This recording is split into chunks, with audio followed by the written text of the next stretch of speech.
Welcome back to They Did What? Your source for the internet's craziest, most entertaining stories, where I go with them, analyze them, and most certainly make fun of them. Today, I'm going to go over a story titled, My Wife is Cheating on Me. And a shout out to A. Hale for sending me this story. And guys, this story is about a guy, I believe he's in his 30s, not that old, husband and father, who out of nowhere discovered his wife, as these stories go, having an affair. Not just cheating, but full-on planning like cruises and other things like this for their affair partner. Crazy. Really diabolical, hiding things type of stuff. And this guy, although deeply hurt and betrayed by this, handles it like a boss. There's no, I'm going to try to make this work or forgive her. Nope. He handles it, the lawyer, everything. And fast forward, after going through a whole lot of hell, and it's understandable, this guy's doing great. You're going to see that he makes out like a bandit. His life's going much better.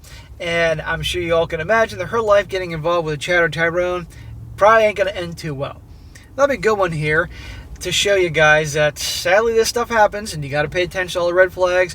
But men, we have that strong core. We have it in us to endure an unbelievable amount for ourselves, for our loved ones, and can get through some very hard times. And I like that this guy, even though certainly he's devastated by this whole thing, handles it great. And let me tell you in this story, this guy's now ex-wife is a complete witch. She is terrible. And let me tell you, she's getting what's coming. He says, I am just here to vent my frustrations and scream into the void about my current situation. I can't talk to anyone in my personal life about this. My wife is cheating on me. My wife is cheating, and she has been for the past 2 months. This poor guy, not to mention he has a kid with her. And it's so sad, he can't talk to anybody about it in his personal life. It's terrible. I just don't understand. I don't even know where to start to begin to understand. We have a beautiful home, stable careers, we're not financially struggling, no drug or alcohol abuse, we attend therapy together. Well, why do you attend therapy if there are any problems? Our daughter is healthy, perfect. Our 6-year wedding anniversary is 3 months from tomorrow. We've been together 11 years. I spent the last 2 days examining everything about us under a microscope, trying to find a crack. Where I went wrong, when did she become unhappy, when did our life, become unsatisfactory for her? For her to step outside our marriage with some random guy she met on Facebook. For her to throw our family away, I just don't understand. Bro, I'm sorry to say, get in line. There's countless amount of guys in the same situation. Aside from the little red flag about them going to therapy together, which tells me not everything's so perfect, sadly, a lot of times when you can have these families where everything seems perfect on the outside, the beautiful home, stable careers, not worrying about money, all these things, and still, in these situations, there's cheating going on. And it happens both ways. Guys do it too, but in the situation with the woman, it's like people, they can't handle things being great, so maybe they're used to turmoil early in their lives, so they gotta then screw something up. Or everything's so perfect, I'm bored, so I gotta go, cheat. I found out on Monday, completely by chance. My daughter's tablet was dead. I grabbed my wife's iPad so she would watch her nighttime videos and go to sleep. The wife isn't home right now. She's on a trip and won't be back for another 4 days. A trip, huh? What kind of trip? I kept hearing message notifications dinging on her iPad while my daughter has it. So I took it to turn it on silently, only to see a man's name I did not recognize with a little winky face next to it. I went through everything. They've done it all. Met up, spent the night together, went on dates. They even had a romantic cruise planned for next month. A romantic cruise? Let me guess, one of her business trips. Or a girl's trip, a spa vacation with her girlfriends, or having tough times with their marriages. Fucking cruise. This poor guy.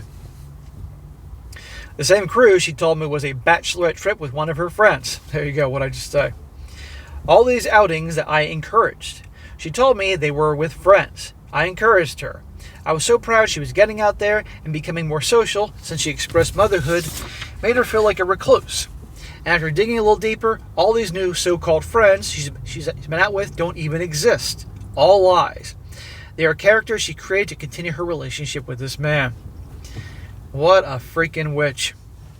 Yeah, she probably said, I met that girl at the Pilates class, or I met that gal at the the mom's group or whatever the hell it is, and all along she's been seeing this guy. She's been on Facebook.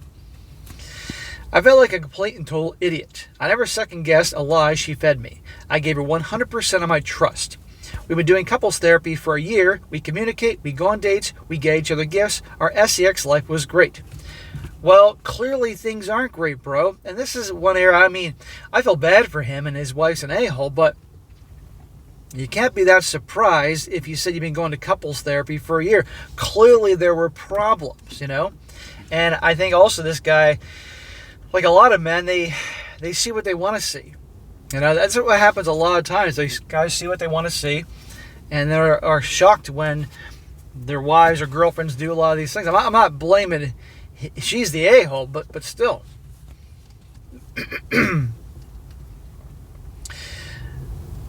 I don't know how to confront her with this. I don't want this, and I don't want to split up our home. Bro, it's not like she just hooked up one time. This is a full-fledged affair, planning cruises and other things together. You can't continue on like this. You can't be with someone like this. She's a liar, a cheater. She's a very calculating cheater, planning fucking cruises and stuff with this guy. You haven't been married that long, and your daughter's very young. But I know this isn't something therapy can fix. I know myself very well enough to know that I'll never be able to trust her again. Do I just let it go? Smack! No. I know you don't want to go through a divorce. I know that's hell. But no. Let her go be with a man who clearly makes her happier than me. My entire existence is intertwined with her. How do I even begin to untangle that and separate? I have 4 more days to sit and overthink this. I generally don't know what to do. That's the end of his first part before we go into the other things. So, to this guy, countless other men have been in this situation as well. They don't want to break up a family. They don't want to go through the divorce. They know they're going to get screwed in the divorce. How could she do this to me? Blah, blah, blah. But you can't have a marriage or any relationship, for that matter, without trust. And that trust is gone. And she is a awful person. I mean, the only thing we're missing here is saying that he found out that he was doing her in your own bed, you know? Now for his update. He says, I posted here almost a month ago venting my frustrations about discovering my wife's affair, and I received a magnitude of comments and messages filled with advice and kind words. For that, I thank everyone who took the time to commit or write to me, and I'm sorry for anyone who relayed to my situation. I'm here on somewhat of an update, but mostly more venting. My life is upside down and it feels good to get it out somewhere. Sorry if a lot of this is rambling, and sorry for the length. Bro, stop apologizing. We're here to help each other out. After making my post, I took the advice of everyone and gathered up all the evidence and contacted lawyers in my area. There you go. For once, I didn't say that, but that's obviously a given. You go to a lawyer, guys, find out your options. And even if they're ugly options, you need to know your options. I found a really good one and went ahead and started my own divorce papers before my wife got home. I also got tested for any STIs and told my parents and best friend about the situation. Good. That way she can't control the narrative when the shit hits the fan. And I'm sure that hurt and it was embarrassing. I took my daughter to my parents so I could have the alone time to mentally prepare myself to face my wife with this discovery. I rage cleaned it a lot and cried a lot of those last 2 days before she got back. That's okay. Nothing wrong with crying, guys. You gotta let the emotions out when you're grieving. Just don't let her see you do it. So I packed some of her stuff, but then unpacked it again and cried some more. I had it planned to lay out all the screenshots along with divorce papers on our dining room table and just sit there and wait for her, but I didn't get this chance to do that. She was supposed to get home later in the afternoon on Sunday, but she ended up getting back around 6:30 that morning. She didn't even call or text in hopes of surprising me. Oh, she surprised you all right, and now you're going to surprise her. I was up already drinking coffee, and you guessed it, crying, when she walked into the house. I didn't greet her, I just went and got the folders of evidence and divorce papers and gave them to her. Whew, can you imagine being the fly on the wall in that moment? I don't remember anything she said that day, but I just said I knew I wanted a divorce and I would keep the house as it was in my name solely. Well, she's probably thinking, oh yeah, we'll see about that, mister. I'm getting the house. It hurt a lot. I wanted to hug her, but also scream at her. Lots of tears from her, lots of yelling at me. Of course she's crying. Hobag Handbook Chapter 2. I didn't say anything. Good. Your silence made her more crazy. I told her we could discuss it at length with lawyers present once she accepted the situation and calmed down. I think someone called it gray wall in the comments of my last post. Not entirely sure, but I tried best to do that and not show any emotion or argue with her. It was really hard, hardest thing I hope I'll ever have to do. She betrayed me, but I still felt awful making her cry. You're going to have a whole roller coaster of emotions, man. You've been with her 11 years. That is not a small thing. And married 6 years, have a daughter together. Yeah, everything was great, even though you're going to couples therapy for a year, so things weren't clearly that great. She left that day with some clothes and personal belongings and went to her parents' house. And my parents and best friend came to stay with me and my daughter. That's awesome. That's great. Because you shouldn't be alone here. It's tough enough trying to stay strong for your daughter while you feel like your whole life is imploding. So I had my lawyer arrange a meeting between us to discuss custody, belongings, money, everything else that followed. That following Tuesday. Well, on Monday, I got a call from my clinic to come to visit results of the STI test. And it turns out her parting gift to me is HSV2. Oh my God. Of course her chatter tyrant lover gave her something and then she gave it to you. As if this guy hasn't suffered enough. Well, we all know there's one other thing that this guy could potentially suffer from if his daughter isn't his. I cannot describe in words how angry, sad, and shattered I am. I'm still accepting it. I don't think I have yet, but I'm working on it. I know it's common, very common, and it's not going to kill me, but it doesn't make it suck any less. I joined a support group on Facebook. These people are great. Good. It says, going into Tuesday without knowledge was awful. I felt so much shame bringing that up in front of not only her, but both of the lawyers. I guarantee you, bringing that up, her giving you an STI, is nothing these lawyers have not heard already. I knew if I tried to discuss it with her privately, it wouldn't go well, not with the amount of anger and sadness I had in my system. She never apologized. She was a different person that day. Of course she didn't apologize. She's preparing for war, and she, I guarantee you, has convinced herself that you're the reason she cheated, and you're the reason that the marriage is failing, and you're the reason this, and you're the reason that. I felt like I was looking into the eyes of a complete stranger, no emotion whatsoever. Divorce-wise, everything is cut and dry. We separated finances, the house is mine, and we are just waiting on the 90 days for it to finalize. Bro, that's great. There were no objections on her end, but one. She wants to terminate her parental rights over our daughter. I say once. She is terminating rights, at least trying to. Oh my God. I mean, that's it. Nope. I don't care about this girl anymore. On the one hand, that's great for him because he can get this harpy out of his life permanently and out of the daughter's. On the other hand, the fact that she wants to just, that's it, like the daughter meant nothing to her, this goes to show you how this guy truly never knew her, you know? And of course, the daughter's going to be quite upset in the beginning, but at least, I think he said the daughter's 2 years old, so at least, hopefully, in time, the daughter won't remember so much. She doesn't want her anymore. Our daughter, our baby, I was effing blindsided. I'm still blindsided. My daughter's 1 year old. Okay, 1 year old. But she loves her mama. Mama was her first word. She is one. It's been 3 weeks, and the pain I have felt, the pain for my daughter, for my family, has been indescribable. This poor bastard. I don't know who she is anymore. I don't know what changed or when it changed. What changed, but it terrifies me. I feel like my entire life was pulled out from under me. I haven't talked to her, her lawyer's advice, and my own fear of what I would say. She hasn't seen our daughter. She told me that day she didn't want to.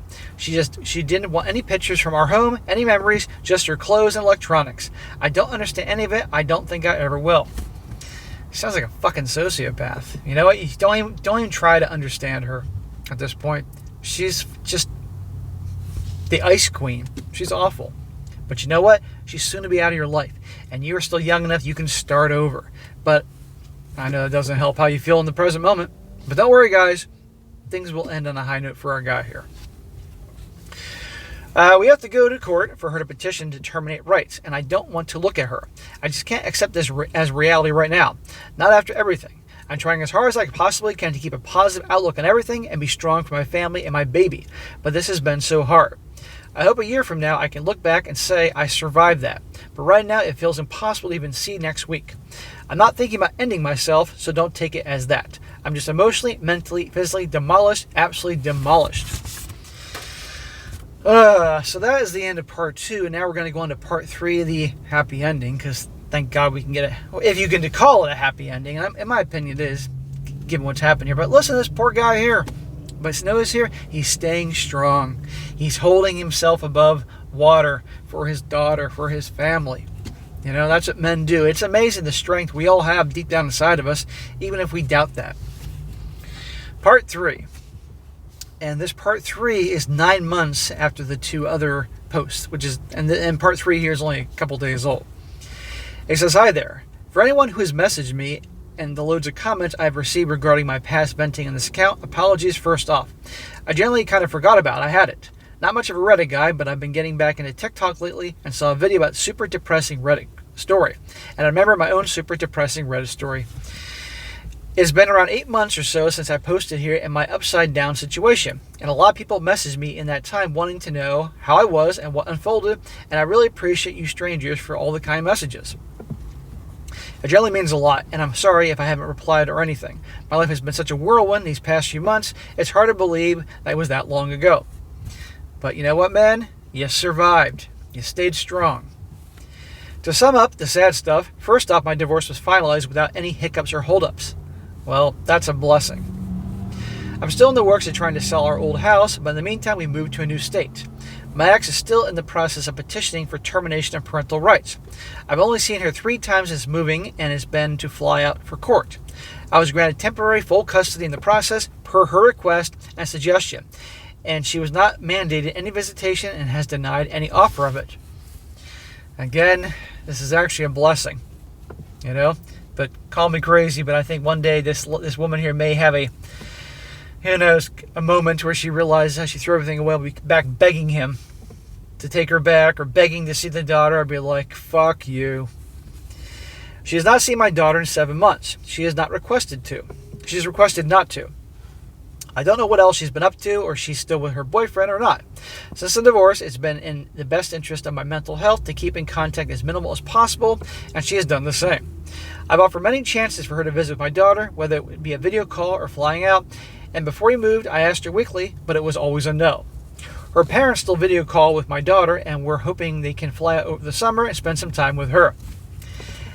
Well, let me tell you, this guy could very easily cut her family off as well. And you can't blame him. You can say, you know what, after what happened, no, I'm making a clean break, and he could. He absolutely has that choice, but because he loves his daughter, he believes she should know the grandparents. This could come back to be a problem down the road when the ex-wife wants her back. They've been cut off by my ex as well. Aha. I'm not sure what changed, but I can't change it back. And I'm accepting it mostly. I wish her well in her future endeavors. I wouldn't. I wish her to freaking be lying in the gutter broke. That's what I'd wish for her. Now for the happy stuff that has finally happened. First, I'm a proud Arizonian now. Never saw myself moving here, but we have loved it so far. My parents packed up and came with us, and I don't think I've ever seen them so happy. Awesome. I've never lived in Arizona, but I've visited lots of times. I thought it was quite amazing scenery. My daughter is doing amazing. She'll be 2 years old in July, and she's the smartest, funniest toddler I've ever met. Wonderful. I had a feeling your daughter would bounce back. She knows her ABCs, can count to 20 without help.